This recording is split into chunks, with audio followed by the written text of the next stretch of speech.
हाय दोस्तों, आपके अपने YouTube चैनल पर देव क्लास में आपका स्वागत है।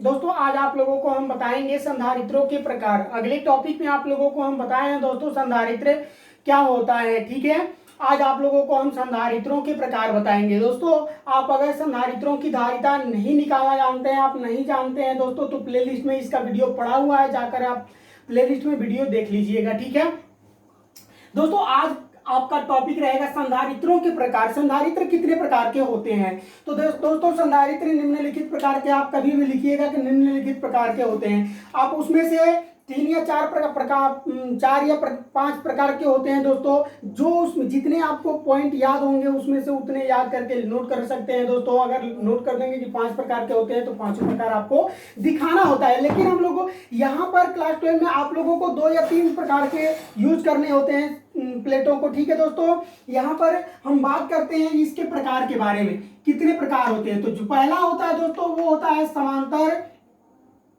क्या होता है? समांतर प्लेट संधारित्र। दूसरा जो होता है दोस्तों वो होता है गोलीय प्लेट संधारित्र। तीसरा जो होता है वो होता है दोस्तों बेलनाकार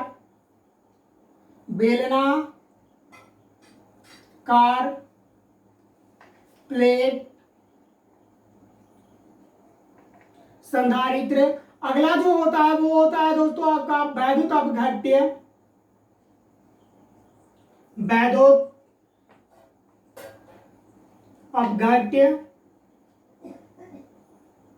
संधारित्र। और अगला सबसे लास्ट जो होता है वो होता है परिवर्ती। क्या होता है दोस्तों?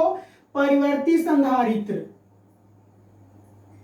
दोस्तों आप लोगों को हम बता दें, यहां पर हम लोगों को केवल आज पढ़ना है समांतर प्लेट संधारित्र के बारे में। क्या पढ़ना है दोस्तों? समांतर प्लेट संधारित्र के बारे में। और इसी के साथ साथ कुछ हम गोलीय संधारित्र के बारे में भी अध्ययन कर लेंगे समांतर प्लेट संधारित्र के अंतर्गत ही। ठीक है दोस्तों, समांतर प्लेट संधारित्र के अंतर्गत ही हम लोग क्या कर लेंगे, गोलीय प्लेट संधारित्र के बारे में भी अध्ययन कर लेते हैं।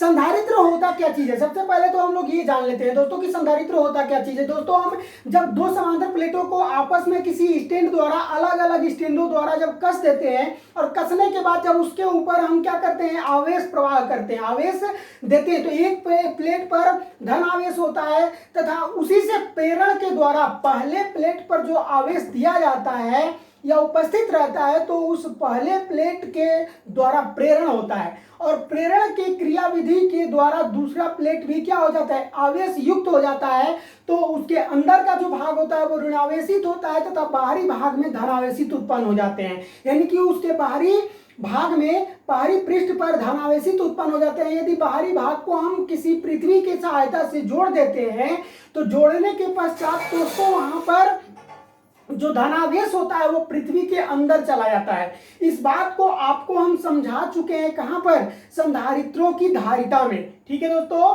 संधारित्रों की धारिता में आप लोगों को हम बता चुके हैं C बराबर Q/V, जो हम फार्मूला निकाल चुके थे। संधारित्र को C से प्रदर्शित करते हैं और C बराबर Q/V होता है दोस्तों। एकांक आवेश पर जो विभव कार्य करता है वो संधारित्र C के बराबर होता है। ठीक है दोस्तों, आज का आपका टॉपिक रहेगा केवल समांतर प्लेट संधारित्र। तो इसको आप नोट करिए, उसके बाद आपको हम बताते हैं। ठीक है, ये अब यहां पर आप लोगों का फिगर हम बना दिए हैं। ठीक है, फिगर बना करके नोट कर दिए दोस्तों। केवल आपको समझना है। यहां पर कह रहा है, अब आपको हम बताए हैं, कह रहा है कि जब धातु की दो समांतर आवेशित प्लेटों को, यानी कि ये कुछ धातु की दो समांतर प्लेटें X और Y है, ठीक है ना, जो एक दूसरे के क्या है, समांतर है। प्लेटों को दो अलग अलग स्टैंडों की सहायता से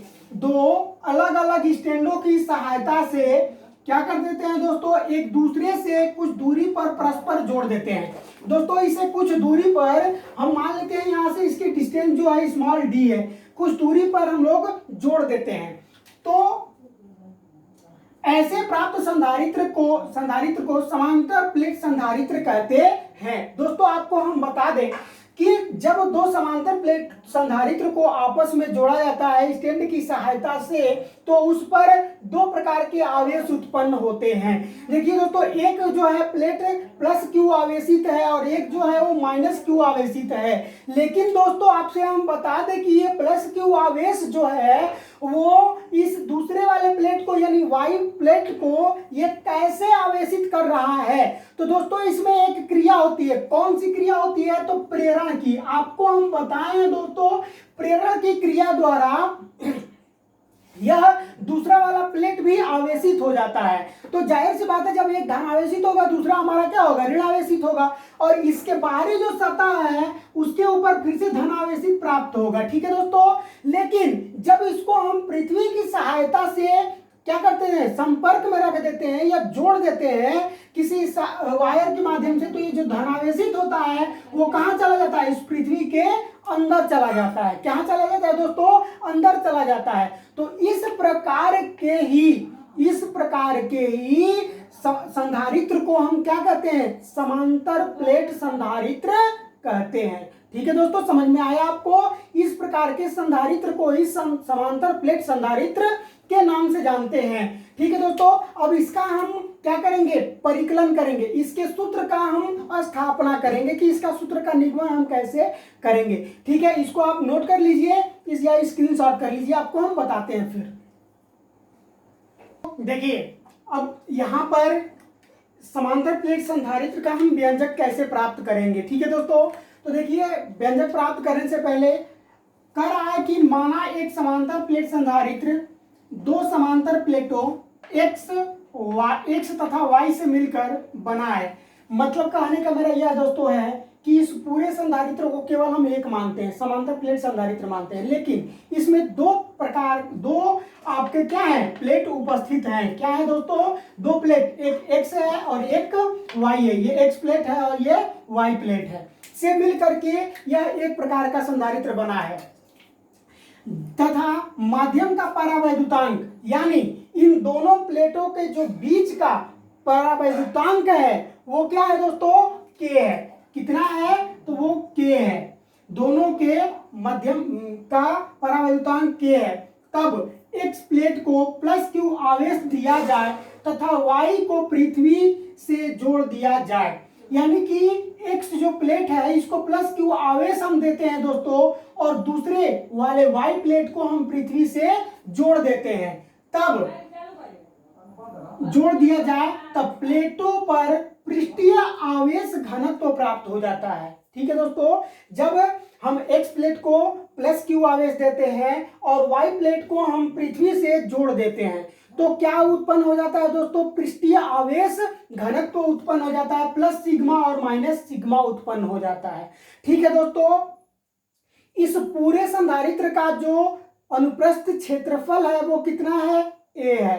ठीक है दोस्तों, यदि प्लेटों के प्रत्येक बिंदु पर वैद्युत क्षेत्र E एक समान रहता है, यानी कहने का मेरा मतलब यह है कि दोनों प्लेटों के ऊपर जो वैद्युत क्षेत्र है वो एक समान रहता है, तब क्या होता है? आइए दोस्तों देखते हैं। पहले इसका स्क्रीनशॉट आप ले लीजिए, उसके बाद आपको हम बताते हैं। ठीक है, कि जब प्लेटों पर वैद्युत क्षेत्र एक समान रहता है तब क्या होता है। ठीक है दोस्तों, देन आप नोट करते रहिएगा। ठीक है ना, देन तब लिख लीजिए।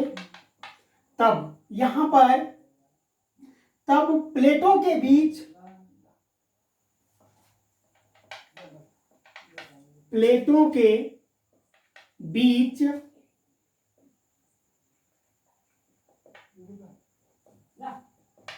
वैद्युत क्षेत्र की तीव्रता दोस्तों, अब यहां से वैद्युत क्षेत्र की तीव्रता हम निकालेंगे तो क्या हो जाएगा यहां पर दोस्तों? आपका E बराबर सिग्मा बटा में K एप्सिलॉन 0। यहां पर एप्सिलॉन 0 क्या है? निर्वात अथवा वायु में वैद्युतशीलता है। क्या है दोस्तों? निर्वात अथवा वायु में वैद्युतशीलता है। और K माध्यम का परावैद्युतांक है और सिग्मा जो है दोस्तों वो पृष्ठीय आवेश घनत्व है। ठीक है, चूंकि हम जानते हैं कि सिग्मा बराबर क्या होता है? Q/A होता है।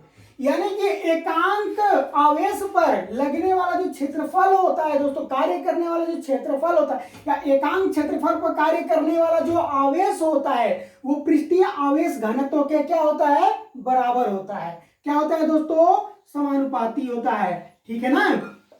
अगर हम घनत्व की बात करते हैं, क्षेत्रफल से कंपेयर करते हैं, तो घनत्व जो होता है वो क्षेत्रफल के व्युत्क्रमानुपाती तथा आवेश के अनुक्रमानुपाती होता है। ठीक है, तो इतना होता है। अब हम लोग क्या करते हैं दोस्तों कि इसके जगह पर, सिग्मा के जगह पर क्यू अपन ए रख सकते हैं कि नहीं रख सकते हैं, बिल्कुल रख सकते हैं। तो आइए रख लेते हैं। ई बराबर क्या हो जाएगा यहाँ पर, क्यू बटा ए बटा में के एप्सिलॉन 0। ठीक है दोस्तों, इतना हो गया। अब हम लोग फाइंड आउट इसका कर लेते हैं। तो ये हो जाएगा आपका कितना दोस्तों, यहां पर अभी ना रख करके थोड़ा सा एक डाउट हो रहा है, सॉरी, इतना हो गया। ठीक है, यदि प्लेटों के बीच हम विभव निकालते हैं, विभव के बारे में बात कर लेते हैं। ठीक है ना। यदि, तो नोट कर लीजिएगा, यदि प्लेटों के बीच का विभवांतर भी है। क्या है दोस्तों, भी है। यदि इन दोनों प्लेटों के बीच का जो विभवांतर है वो कितना है दोस्तों, भी है। ठीक है, तब ये हो जाएगा आपका E बराबर भी इंटू डी। और कहोगे डी क्या है दोस्तों, इन दोनों प्लेटों के बीच की दूरी है। ठीक है ना, जिस पर ये विभवांतर कार्य कर रहा है। तो E बराबर भी इंटू डी हो गया। ठीक है, ये अभी हम लोगों को एक फार्मूला फाइंड आउट हो गया। अब दोस्तों हम बात करेंगे यहां पर, जब इतना हम निकाल चुके हैं, ठीक है, तो यहां पर हम लोग लिख सकते हैं दोस्तों कि उपरोक्त समीकरण में E का मान रखने पर, दोस्तों यहां पर हम लोग भी निकाले हैं ना, थोड़ा सा मिस्टेक हो रहा है, E इंटू डी हो जाएगा। ठीक है, अब यहां पर विभव भी है, तब यहां पर भी बराबर E इंटू हम लोग डी निकाल चुके हैं। ठीक है, अब E इंटू डी जब हम निकाल चुके हैं दोस्तों, तो यहां पर हम लोग क्या करते हैं कि मान को पुट कर देते हैं। क्या करते हैं, मान को यहां पर पुट करेंगे। देखते हैं कहां पुट। देखिए अब यहां पर हम लोग E बराबर कितना निकाल चुके हैं, सिग्मा अपन के ए निकाल चुके हैं।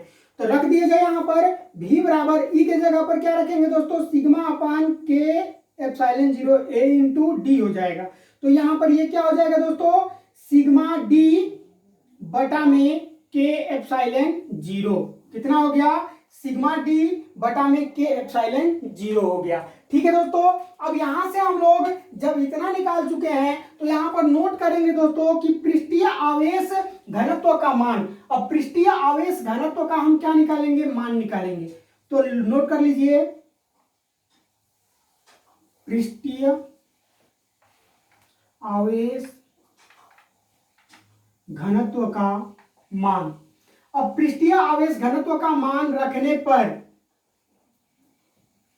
कहां रख दिया जाए दोस्तों, पृष्ठीय आवेश घनत्व का मान हम कहां रखेंगे, तो इस वाले फार्मूला में रख देंगे, इस वाले फार्मूला में हम रख देंगे। ठीक है ना, उपरोक्त समीकरण इसको आप कह सकते हो। तो यहां पर हम लोग रख देते हैं, अब v बराबर पृष्ठीय आवेश घनत्व का मान हम लोग q अपान ए निकाले हैं। तो ये कितना हो जाएगा, q अपान ए हो जाएगा भैया, इंटू डी हो जाएगा। और ये आपका बटा में क्या हो जाएगा, के, सॉरी डायरेक्ट इसको कर लेते हैं ना, क्यू डी बटा में के ए एप्सिलॉन 0, इतना हो जाएगा ना। यहां पर देखिए हम घनत्व का मान रख दिए हैं। ठीक है, तब ये हो जाएगा v बराबर आपका, v बराबर क्यू डी बटा में के एप्सिलॉन 0 हो जाएगा। अब हम क्या करते हैं दोस्तों, समांतर प्लेट संधारित्र की धारिता निकालते हैं। तो समांतर प्लेट संधारित्र की धारिता क्या निकाल चुके हैं दोस्तों, हम लोग जानते हैं कि C बराबर Q अपान क्या होता है, V होता है। C बराबर Q अपान V होता है। इसको हम लोग संधारित्र की धारिता में निकाल चुके हैं। अगर आप इस वीडियो को नहीं देखें तो प्लेलिस्ट में इसका वीडियो पड़ा हुआ है, जाकर के आप वहां पर देख सकते हैं। तो यहाँ पर C बराबर Q अपान हम भी निकाल चुके हैं दोस्तों। यहाँ पर इसको इक्वेशन नंबर 1 मान लेते हैं। ठीक है, इक्वेशन नंबर इसको हम 1 मान लिए। अब यहाँ पर हम नोट करेंगे दोस्तों, समीकरण नंबर 1 में भी का मान रखने पर, समीकरण नंबर 1 में भी का मान रखने पर, अब भी का मान रख दिया जाए यहां पर, भी का जब मान हम रखेंगे तो भी बराबर कितना निकाले हैं दोस्तों यहां पर, सी बराबर क्यू बटा में क्यू डी बटा के ए एप्सिलॉन 0, यही निकाले हैं ना। तो यहां पर देखिए दोस्तों क्या हो जाएगा, यहां पर कुछ आपका मान कट रहा है, हमको लग रहा है कि कुछ कट रहा है, ठीक है ना।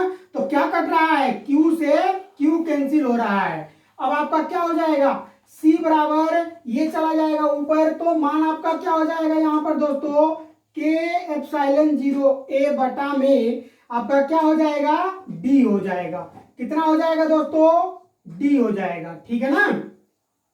C बराबर K एप्सिलॉन 0 A बटा में D यहां पर हो गया, अर्थात इसको आप समीकरण नंबर 2 मान लीजिए। कितना मान लीजिए, समीकरण नंबर 2 मान लीजिए। एक सूत्र तो यहां पर हम लोग क्या कर लिए दोस्तों, फाइंड आउट कर लिए हैं, ठीक है ना। अब यहां पर हम निकालेंगे आपके लिए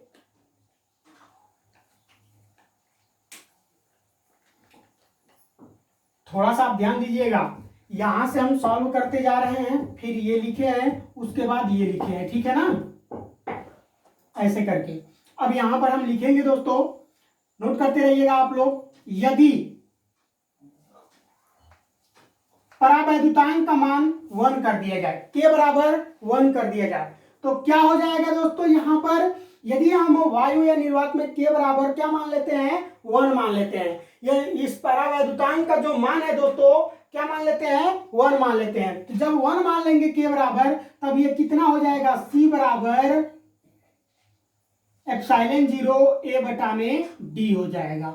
अब इसको इक्वेशन नंबर 2 मान लेते हैं, ठीक है दोस्तों, इक्वेशन नंबर 2 मान लेते हैं। दोस्तों थोड़ा सा इधर का हमको रफ करना पड़ेगा, ठीक है ना, आप इसका स्क्रीनशॉट ले लीजिए, उसके बाद बताते हैं। अब यहां पर आप कह सकते हैं कि जब हम D का मान घटाते हैं, यानी दोनों प्लेटों के बीच की दूरी को कम करते हैं, दोनों प्लेटों के बीच की दूरी को कम करते हैं, तो जो धारिता होता है उसका मान बढ़ता है। क्या होता है दोस्तों, बढ़ता है। क्या होता है यहां पर, बढ़ता है। और जब दोस्तों जब हम D के मान में वृद्धि करते हैं, यानी जब इन दोनों प्लेटों के बीच की दूरी को बढ़ाते हैं, तो धारिता जो होती है वो क्या होती है, घटने लगती है। क्या होती है दोस्तों, घटने लगती है। तो यहां पर दोस्तों ये गोलीय C0 कर लीजिएगा, ठीक है ना, C0 इसको बोलते हैं। अब यहां पर हम निकाले हैं दोस्तों गोलीय संधारित्र के लिए C0 बराबर एप्सिलॉन 0 A बटा में D। तो दोस्तों जब हम D का मान बढ़ाएंगे तो धारिता का मान जो होगा वो क्या होगा, कम होगा, और जब क्षेत्रफल का मान बढ़ाएंगे तो धारिता का मान हमारा क्या होगा दोस्तों, बढ़ेगा, ठीक है ना। तो आइए अब हम क्या करते हैं दोस्तों, यहां पर समीकरण नंबर इसको 3 कर लेते हैं, समीकरण नंबर 2 में 3 से डिवाइड कर देते हैं। तो C बटा C0 is equal to epsilon A बटा D बटा में K एप्सिलॉन A बटा में D। क्या हो जाएगा दोस्तों, ये पूरा मान आपका कैंसिल हो जाएगा, तो कैंसिल हो करके क्या बचेगा भैया, D से D कैंसिल हो गया, एप्सिलॉन 0 से एप्सिलॉन 0 A कैंसिल हो गया, अर्थात आप कह सकते हो C बटा C0 इजिकल टू K। जो माध्यम का परावैद्युतांक होता है दोस्तों वो समांतर प्लेट संधारित्र और गोलीय संधारित्र के क्या होता है, अनुक्रमानुपाती होता है, अर्थात बराबर होता है। यहाँ पर आप कह सकते हो दोस्तों आपस में ये माध्यम संधारित्र और परावैद्युतांक आपस में दोनों क्या होते हैं, बराबर होते हैं, ठीक है दोस्तों। तो दोस्तों ये आपका टॉपिक आज खत्म हुआ, ठीक है। तो दोस्तों अगर ये वीडियो आप लोगों को पसंद आया हो तो इस वीडियो को लाइक करें, हमारे चैनल को सब्सक्राइब अभी तक नहीं किए हैं दोस्तों तो चैनल को सब्सक्राइब कर बेल आइकन का बटन दबा दें। दोस्तों इस वीडियो को लाइक करना ना भूलें, बहुत मेहनत लगता है दोस्तों, आप लोगों के लिए बहुत मेहनत कर रहे हैं, आप लोग केवल एक लाइक दे करके हमारा मनोबल को थोड़ा सा बढ़ा दीजिए। दोस्तों इस वीडियो को शेयर भी कीजिए अपने दोस्तों में, ताकि अधिक से अधिक बच्चे इस वीडियो को देख सकें। धन्यवाद।